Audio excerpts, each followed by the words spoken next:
2026-27ನೇ ಸಾಲಿನ ರೈಲ್ವೆ ಸಚಿವಾಲಯದ ನಿಯಂತ್ರಣದಲ್ಲಿರುವ ಅನುದಾನ ಬೇಡಿಕೆಗಳ ಕುರಿತು ಲೋಕಸಭೆಯಲ್ಲಿಂದು ಚರ್ಚೆ ಮುಂದುವರಿಯಲಿದೆ. ನಿನ್ನೆ ಚರ್ಚೆಗೆ ಚಾಲನೆ ನೀಡಿದ ಕಾಂಗ್ರೆಸ್ ಸದಸ್ಯ ತಾರಿಕ್ ಅನ್ವರ್, ಅಮೃತ್ ಭಾರತ್ ನಿಲ್ದಾಣ ಯೋಜನೆಯಡಿ 1337 ನಿಲ್ದಾಣಗಳ ಪೈಕಿ ಕೇವಲ 160 ನಿಲ್ದಾಣಗಳಲ್ಲಿ ಮಾತ್ರ ಪುನರಾಭಿವೃದ್ಧಿ ಕಾರ್ಯಗಳು ಪೂರ್ಣಗೊಂಡಿವೆ ಎಂದು ಅವರು ಹೇಳಿದರು.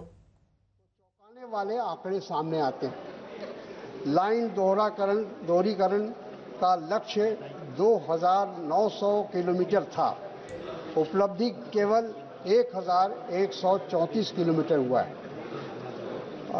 अमृत भारत स्टेशन के तहत 443 स्टेशनों के अपग्रेड करने का लक्ष्य था।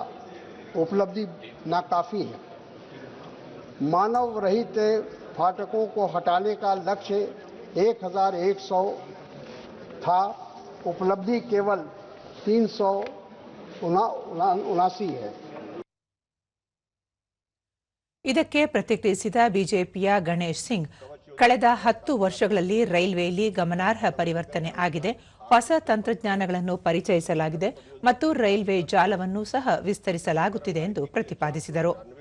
ಈ ಮೊದಲು 2013-14ರಲ್ಲಿ ರೈಲ್ವೆ ಬಜೆಟ್ ಕೇವಲ 63,000 ಕೋಟಿ ರೂಪಾಯಿಗಳಷ್ಟಿತ್ತು. ಆದರೆ ಈಗ ಅದು 2,78,000 ಕೋಟಿ ರೂಪಾಯಿಗಳಿಗೆ ಏರಿದೆ ಎಂದು ಅವರು ಹೇಳಿದರು. 93,030 करोड़ का मैं बताना चाहता हूं उन्हें किस आधार पर वो कह रहे हैं।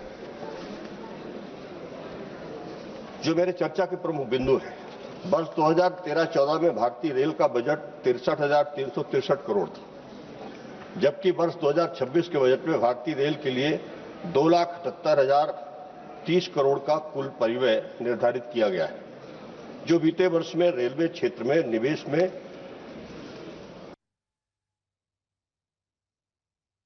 ಈ ಮಧ್ಯೆ ರಾಜ್ಯಸಭೆಯಲ್ಲಿ ಇಂದು ಹಣಕಾಸು ಸಚಿವೆ ನಿರ್ಮಲಾ ಸೀತಾರಾಮನ್ ಧನ ವಿನಿಯೋಗ ಮಸೂದೆ 2026 ಅನ್ನು ಪರಿಗಣನೆಗೆ ಮಂಡಿಸುವ ಸಾಧ್ಯತೆ ಇದೆ.